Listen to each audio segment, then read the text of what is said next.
Risking Offense, Acts 22, 1-23.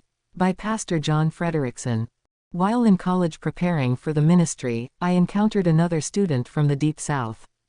He was a boisterous individual who made condescending racial remarks while thinking he was superior to those of color.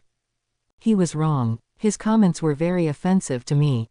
I knew 3 perspective-changing biblical principles. All mankind were sinners, and that God loved everyone in the world enough to send his Son to die for all. Peter had been taught, "What God hath cleansed, that call not thou common, unclean or inferior." Acts 11, 9. Romans 12, 3 also tells believers not to think of himself more highly than he ought to think.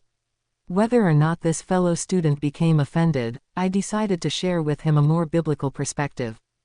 After an angry mob of Jews sought to kill Paul in the temple, Roman authorities apprehended him. As he was being taken away, he asked to speak to his attackers. His approach was to tell them 3 things they needed to hear, even if it further offended them.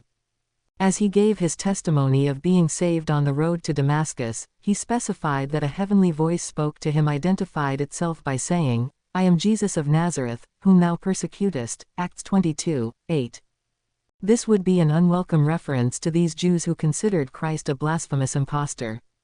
Paul continued. He said that, when he later went to Jerusalem to minister in the name of the Lord Jesus, he was divinely warned to make haste, and get thee quickly out of Jerusalem, for they will not receive thy testimony concerning me. Verses 18. This spoke not only to the hard-heartedness of the Jews in the past, it implied their present and persistent condition.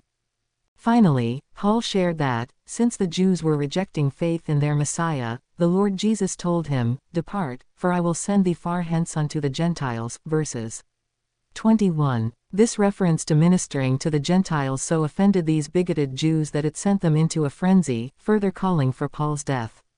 But each of these things were true, and they needed to hear it.